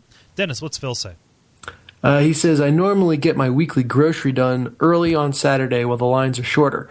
I also try to do other things while I game, such as listen to podcasts, yay, or catch up on TV shows.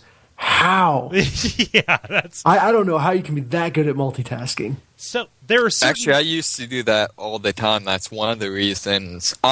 Not just being myself. Truly, that's one of the reasons I like PC gaming, is that I have my TV free. Huh. Like, what kind of shows, though? It tended to be a lot of ancient aliens. I don't know why. Not by choice. No, it tended to be a lot of like whatever's on History Channel or the news, and it was usually when I was playing something like World of Warcraft that didn't take a lot of like. It wasn't like The Last of Us where I'm actually paying attention to the story. How was watching Ancient Aliens not by choice? Was someone forcing you to watch this? Yeah, The Ancient Aliens. Is that the guy like on History Channel who has the weird hair? Yeah. Yes. Ugh.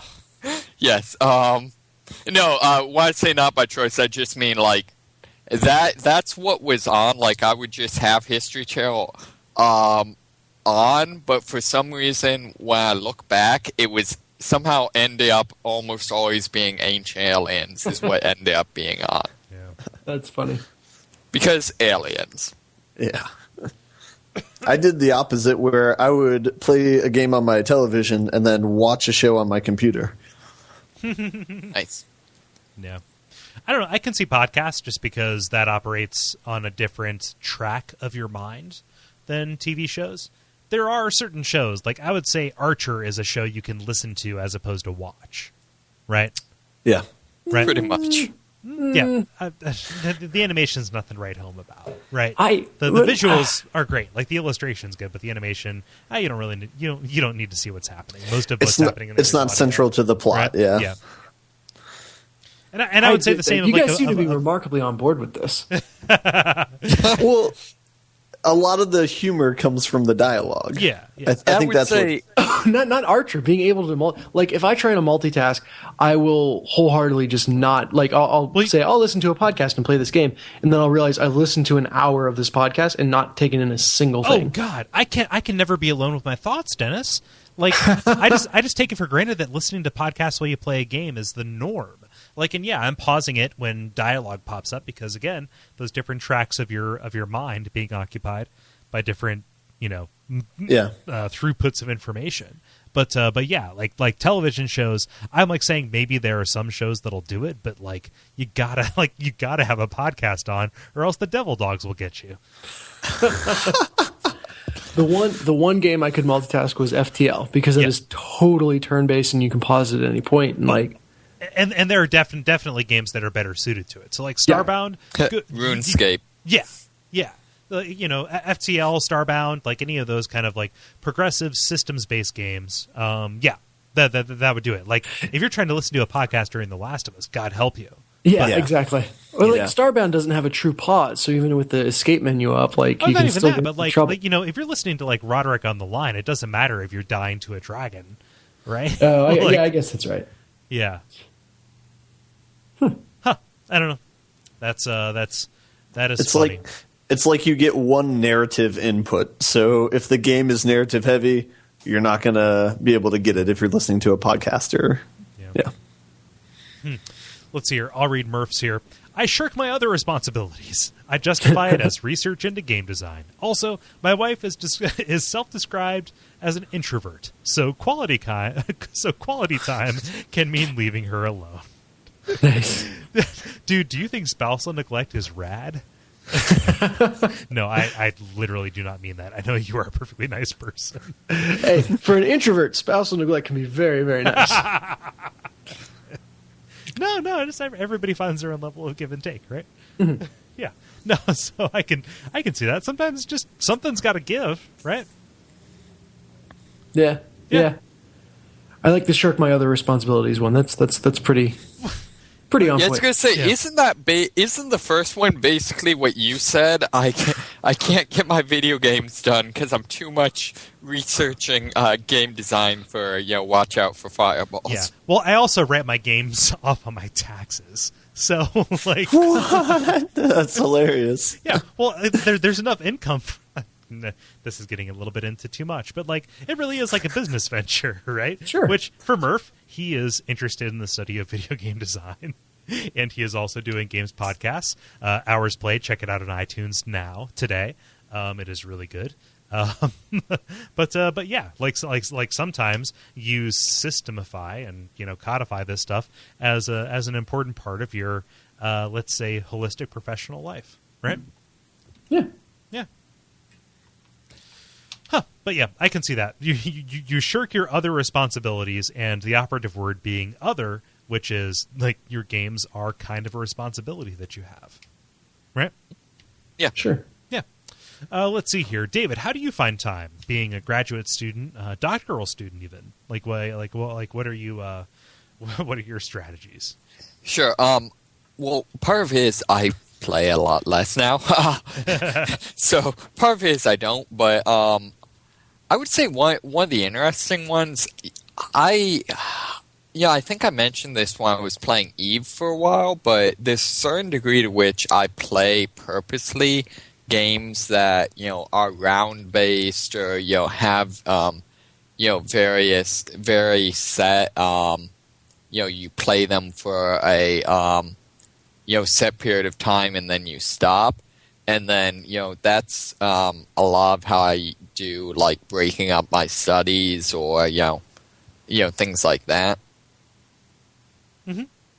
So, that's kind of what I try to do. Or I just stuff that just, like, has a rhythm that's conducive to you doing other things. Exactly. So, like, one of them, when I was playing, Call of Duty, where Call of Duty 2 had a couple of modes that were, once you died, you were out. And so I'd play those, and, while I was, dead, I'd go, like, clean some stuff or something like that. Mm-hmm. The only problem with that is I eventually got good at the game, and then that stopped working because it's like, dang it! Yeah. Can you, Call of Duty? You're responsible for me becoming a hoarder. Incentives are a B. That's pretty good. Mm-hmm. Oh, man. Ben, how about you? It's just, replace school with work, and that's about the same thing. But, I probably have more time to play video games working as opposed to when I was in school. No. But yeah, just play on the evenings. It's largely dependent upon the quality of the game. So like when The Last of Us came out, it's like, you make time for that. But like right now with XCOM, it's like play as you will. So Yep. I mean, yeah, you can decide on how engaged you're going to be. Let's see here. Ben, how about Jeffrey? What's Geolaw say? Geolaw says, deep dark confession time. I don't actually do much gaming myself lately. Dun, dun, dun. I spend much more time listening to podcasts and watching Let's Plays. This way I get my fix and I'm able to simultaneously do chores or homework or while on the bus, and also experience games exclusive systems that I don't own. The most shameful example, listening to 2 full seasons of Bonfire Side Chat without ever touching a Souls game. Quite a dark confession, you guys. Okay, so it's not shocking that you haven't played a Souls game. There are tens of people in this world who haven't. I don't begrudge them that. However, having listened to that many hours of us talking in excruciating detail about those games... How could you get through it without having a point of reference? Like, you're a hero. Like, I'm not angry. I'm just impressed. Maybe he just really likes the sound of your voice. Oh. No, you know what it is? Yeah. Is like at this point he's got such a mental image of this world built up that he can never actually go play a Souls game because it'll totally ruin the mental image he's got. Oh, yeah. Like, oh my god, Sen's Fortress looks like that? It's like reading the book and then swearing not to watch the movie. Yeah. Exactly. Yeah. Although I do have to say, the Let's Play, there is a ton of... I don't know, at least for me, there's a lot of games that I want to play entirely for the story or, for some element of it. And I feel like Let's Plays very much could and sometimes are be kind of my substitute for that. Does that make sense? Yeah. Mm-hmm. It does. I mean, Let's Plays are just this weird new thing. Okay, so they're not new. They've been around for, at least 5 years. But they just occupy this weird space in people's consciousness where they can just experience something through a surrogate, right? Yeah. Yeah. No, I mean, like, if somebody wants to watch a Let's Play of a survival horror game, I think that they are robbing themselves of that experience. But they are less so robbing themselves of that experience than if they just decided not to look at it at all. See, that's funny, because actually my example was going to be that's probably the only way I would ever play a survival horror game, because I find the storylines compelling, but not the gameplay doesn't appeal to me at all. Right. Yeah. Makes sense. Yeah. No, that's that is perfectly valid. Mm-hmm. David, what's Nick say? Nick says, the 3DS sleep functionality is the only reason I can play the majority of the time. Being able to just close the system and pick it back up whenever it's convenient and allows me to play in bursts, from hours to even 5-minute chunks. I did not know that's a thing, and that's actually really, really cool. And that's one of those features that's like, how did mobile systems not come up with this idea like a decade ago? Well, that's been a thing since the DS, which is roughly a decade ago. And I would argue how did that I own a DS and not know that was a feature? You close it and it stays like in state for about a month. However, the 3DS is a step backwards. You close it and it stays in state for about 2 hours. Oh. So all those extra Ds. I have never closed my 3DS and gone back to it and not found the battery dead. Wait, so what about the 2DS? That's one less D. So. Well, you can't close it, so ergo. What about the 1DS? Well, you can't interact with it. It depends on how long you can keep your one eye closed. The 1DS is just a let's play of the 2DS. Yeah, it's a really linear game. Oh. 1 second. Wait, let me put the bell back together. Okay. Seriously though, that does seem like a feature that that makes a lot of sense, and that apparently I have had access to for a while. Yeah, it's neat. Just to be able to. It seems bag worthy or bag ready rather. Just you pull it out, you play for a little bit, and then no matter where you're at, you could be just in the middle of the most harrowing fight in a Shin Megami Tensei game, and you close the system, and then it's ready for whenever you pull it open again. Well, especially since kind of contrary in a way to the mobile thing, one of the things I liked about a lot of the Game Boy, throughout the ages games is that since it was assumed you'd have them everywhere, they would often be longer but slower burning games, which I feel like this kind of fits. Yeah, like your Pokemons, right? Right, Pokemons or like any of the like Advanced Wars / Tactics Ogre style game. Yeah, Fire Emblem, Golden Sun, etc. Exactly, yeah. Sweet. Mm-hmm. Yeah. Very cool. I forget who goes next. I think it's me. Yep. What's Christopher say? Chris says, nothing really. If the game is really good, I'll just stay up later and forgo sleep. It's not like I'm doing the same thing over and over at work each and every day. I don't really need to utilize much brain power to sit and type things and say crap on the phone, so yeah, just like a sleep. It works out really well on nights that I can't sleep anyway. I'm able to multitask that all with some podcast listening, depending on the sort of game. But if I'm doing an Isaac run for 50, that's a given. Podcasts and games going together a lot. I'm not gonna lie. I had a job once this was actually while I was in college, that was so incredibly boring that to a certain degree I would purposely stay up late, because if I was slightly sleep deprived, that was the only thing that made my work challenging. So I can actually kind of relate to this. Can you name what job that was? I'd prefer not. Yeah.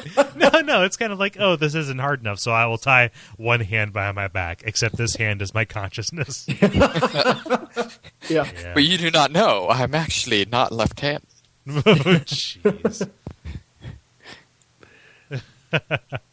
Yeah. No, it's, again, something has to give. Oh. Rev Dome's a hiss Omgamoose. I'm pretty... You guys, I'm beginning to suspect that that's not his real name. Lies and slander.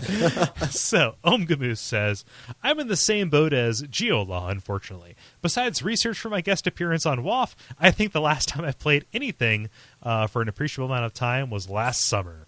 That said, while I'm doing the same thing with regards to LPs and podcasts, I did at least play some Dark Souls. Also, my future job of not having a job. With my future job of not having a job, I may have more time to play. Also, I plan on stealing everyone's tips from this prompt. that was the idea behind this question, right? Yeah. you peeked behind the veil. Yep. No, I'm trying to learn because, like, really the only tools that I have at my disposal are spreadsheets and calendars. And when all you have is a spreadsheet, every problem looks like an equation. A little bit, maybe. Like, what? Sorry. An equation is a solution to a problem, right? Oh, God, no. No, but it's like... So, basically, it's applying heuristics to, like, the games that I have to play for my various commitments to the pod empire, stretched out, basically recognizing over, basically everything has to be within 2 hours of gameplay chunks. Otherwise, it's not worthwhile. So if a game takes 13 hours to beat, it is knowing that I have to dedicate 15 play sessions to it, right? I thought you were gonna say if it takes 15 hours to beat, that means it takes an odd number of hours, and I can't fit it into 2 hour sessions. So fuck that game. Yep. So it is into the black hole. Yeah. So here's my answer. I don't have backlog. No, so literally, here's my answer. So I'm looking at this, knowing that Dark Souls 2 is coming out, and knowing that I'm going to have to mainline it for Bonfireside Chat in order to get that series started, or that season started, recognizing I need to somehow portion out everything in my life up until that point, so that I can get something else done. I'm literally sitting down with spreadsheets and OmniFocus and my whiteboard trying to figure out what I can apportion out time-wise to read all of the Berserk that I need to, and also play all of the Kingsfield that I need to, and also play all these assignments for blah, blah, blah, and still have stuff to talk about and still have room to breathe. Gee, and you're editing these podcasts. That's nuts, dude. Yeah. You're freaking Superman. Well, also, I don't have anybody else in my life, and I can dedicate as much time to all the stuff as I want. So. Wait, what do you read? Thank you? Yeah. You've got the right idea. No, Berserk, the manga, because of its relationship to Dark Souls, Demon Souls. Oh, I didn't realize there was a thing. Oh, yeah. Yeah, it's definitely very much a thing. And that is the next season of Bonfireside Chat. It's really good. I like it a lot. Nice. Yeah. So that is my lack of a strategy, and Omgamoose, you definitely caught wise to me trying to hear about this. And given that everybody said either work less or sleep less, which are things that I cannot do, given that I have to sleep 8 hours a night and I have to work 55 hours a week, it is really hard for me to... Gotta go the Jala strategy. Yeah. I suppose, which is not too far off from this, which is just play stuff with somebody else holding you accountable for it. Yeah, I don't know. Let's see here. Dennis, how about you? Mine is tough. I haven't thought about like a strategy for getting in the games. You know, if I have a busy enough week, games definitely go to the wayside, and those are some of the first things to do. Yeah. Having a handheld system has been huge in terms of being able to get playtime in. Just for and Kole, I think you used to talk about this a lot, that your handheld system doesn't actually go outside the house a ton. It's mostly like playing in bed, or playing when the main screen is being used by someone else. Like that, it's having that second screen and being able to do that independent of where you are in the house actually opens up a lot of time. So I'll often play for a half hour or so as I'm falling asleep. Which is probably the main way that I get time. Otherwise, the extent to which I console game is very much dependent on how much free time I have, and that's the first thing to go. Whereas handheld gaming is a little more, you're able to squeeze that in more places. Mm-hmm. So buy a handheld system, I guess is my tactic. Yeah, because it's always easy to whip out an iPhone game. Yeah. Excuse me while I whip. Okay. God, now I have to watch Blazing Saddles. Damn it, David. Sorry. Also, do not develop any debilitating mental deficiencies or conditions. Otherwise, you'll never have the time of day. So But yeah, like there's always there's that notion of like time and productivity in that like you can't fill a box with a bunch of big rocks. It's like a couple of big rocks and then a few like medium-sized rocks and then a bunch of sand. Mm-hmm. And so, interesting fact. That problem's been proved impossible. What do you mean? Sorry, never mind. Algorithms. Algorithms. Look up the knapsack problem. Yeah, okay, cool. So let's just leave that there. Basically what I'm saying is console gaming is a bigger rock than mobile gaming. Yeah, that's a great way to phrase it. Mm-hmm. Neat. So that is the rest of us. I would ask you, Ben, what's Christopher Hare have to say as we round this stuff out? He says, I game when I should be sleeping. Some weeks I only sleep about 4 hours a night in order to get some time in for myself after working 50 hours a week and spending time with my wife and son. Oi. Yeah. Yeah. Again, something has to give. This just reminds me. So, like, I wish that I was the kind of person who could decide, okay, so on every day, I set an alarm for 7:30. Weekends, I usually sleep through it. But I recognize, hey, 7:30 is here. I have the option to wake up now and make the most of this day, but I will sleep in until 10 on the weekend, right? But I wish that I was the kind of person who could just say, like, hey, I'll wake up at 6:30, and I'll make my coffee, and I'll make my breakfast, and take my shower, and blah, blah, blah, and get in this sweet hour of gaming before I go to work. But I can't. Like, I have to sleep as late as possible. See, my thing, I'm all about, I get up at 5, but then, like, nap until, like, 6 or 6:30. Mm-hmm. I don't know, Like, does that make when sense? you say, so do you actually get out of bed at 5? Yeah, I actually moved down to my couch. Yeah. Oh, and then hang out there. Huh. Interesting. And That makes sense.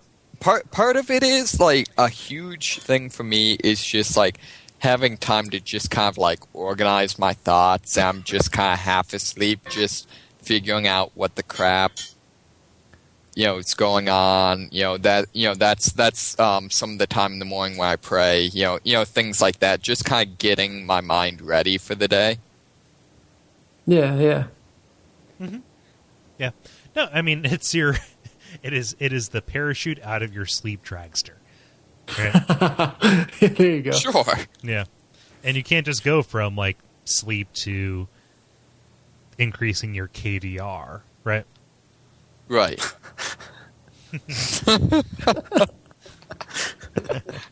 So, I'm not even sure what's going on in this podcast anymore. it's fine. Don't worry. It is very late here. And speaking of sleep and games, let us round everything out here by saying, David, what's Ethan Allen ET say? Ethan Allen E.T. says, multiple TVs for me. I will have a show or something on in the background. Usually my PC or PS3 on my main TV. Turning on closed captioning and listening to podcasts also helps. Huh. So you're viewing the TV and listening to the podcast. Yeah. Nice. That is impressive. You will go far in life. Yeah. It's like the mental version of being ambidextrous. Yeah. Although, legitimately, I feel like a common thread here has been people that either like game and TV at the same time or game and podcasts at the same time. So like, as somebody who, showers and podcasts and cooks and podcasts. Yeah. Like, granted, the phone stays outside of the bathroom. It's my Bluetooth speaker that is forever unclean. Thank you. So, podcast is taken as a given. However, game time equals TV time equals reading time equals comic book reading time for me. So, like, all of those are the various, like, that's like the budget for me in terms of spending stuff. Every moment that I spend reading that sweet new X-Men comic book is a time that I don't spend playing a new game, right? Mm-hmm. Mm-hmm. Yeah, and like there are different levels of comfort that I'm seeing in how to compress this stuff. So, and to some extent, I mean that's wise because I think some people might just be better at multitasking, but trying to do two things at once for me almost always means I'm really enjoying neither. Yeah. I would argue that multitasking is a myth. Yeah. like even to a certain extent. Like maybe there are times where I tune out of a podcast that I'm listening to, but like I feel like if I sense that happening, I pause the podcast and focus on the thing that is grabbing me visually. But yeah, like you just decide your comfort level. Yeah.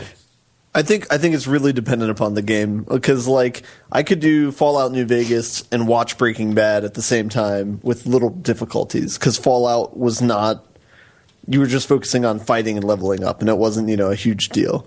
And like with XCOM, I can do that and listen to Star Talk, and it's not a big deal, Yeah. But I just think it's very dependent upon the game, though. Yep.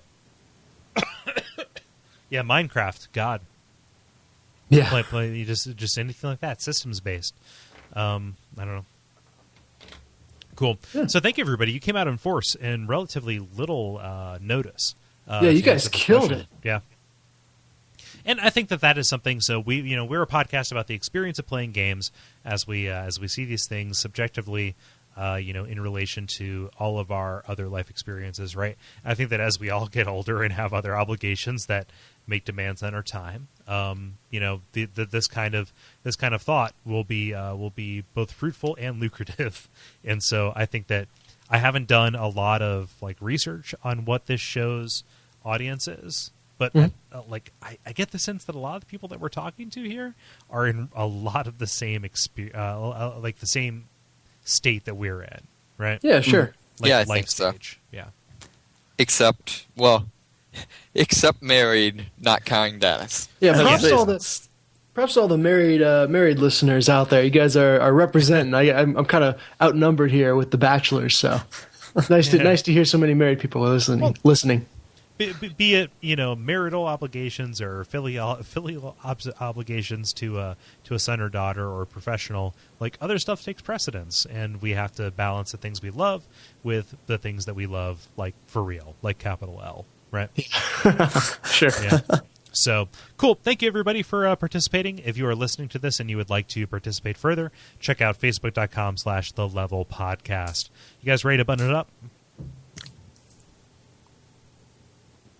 I'm Ben. Yes, let's button it up. Thank you, Ben. The credit. That's how I should talk from now on. I'm Ben. I feel this way about this. Look at me. I'm Ben. Oh, man. So, cool. Things you can do for us. We are at Duckfeed.tv/thelevel. You can like us on Facebook, as we just mentioned. You can also rate us or review us on iTunes. That is all very helpful. If you'd like to support the network monetarily, there is Duckfeed.tv/tipjar, where there is the regular Amazon link, and also brand new as of relatively this week, the UK link. So if you're listening from the UK, if you do your Amazon shopping through Amazon.co.uk or whatever you call it, you can use that link as well. And if there is further demand for other affiliate programs, let us know, and I can add those in. However, it is a lot of work to do so because of tax code and such. So I want to make sure that you're out there. Yeah. Amazon.pip.cheerio. Oh, you went and did it. Like everybody canceled their orders. Now we have to refund them. Why I oughta. Yeah. Cool. What else am I thinking of here?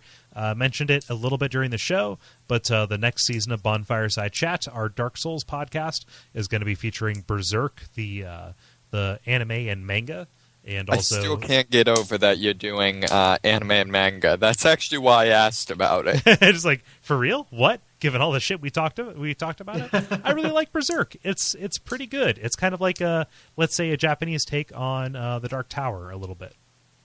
Oh, nice. Yeah, no, it's real cool. At least what I've read so far. It could turn like really racist and whatnot, but yeah. And then also Kingsfield, the Ancient City, that is collectively making up season 3, which is what I'm calling Origins, or what we are calling Origins.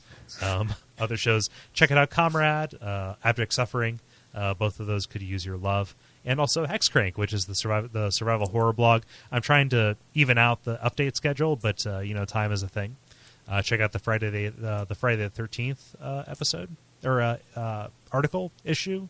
Blah. I'm done, you guys. It's pretty late. Yeah, it is pretty late. Is there anything I'm missing?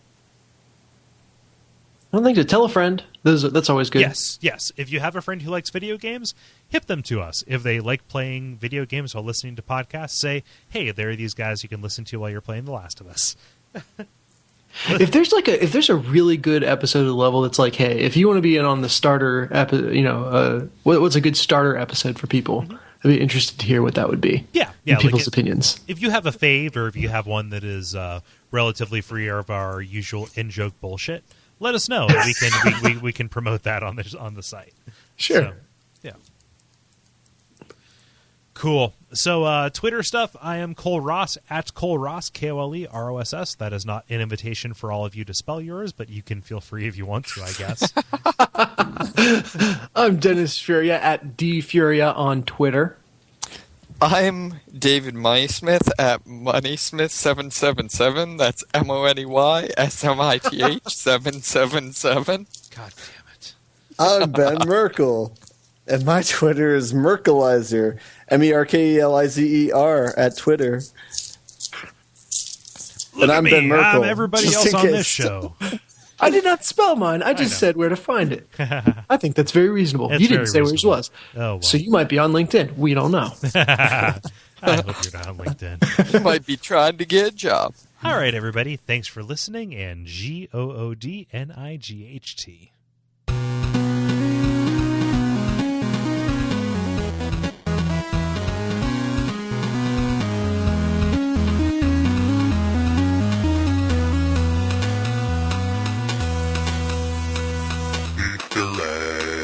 So I've got one of these, you know those like annoying Facebook ads that are like, don't buy car insurance till you learn this one simple trick. Yeah, don't get in a wreck. It's awful. Yeah. Except that the picture is like the movie, the most recent movie take on like the Batmobile, just like parked in a parking lot. Wow.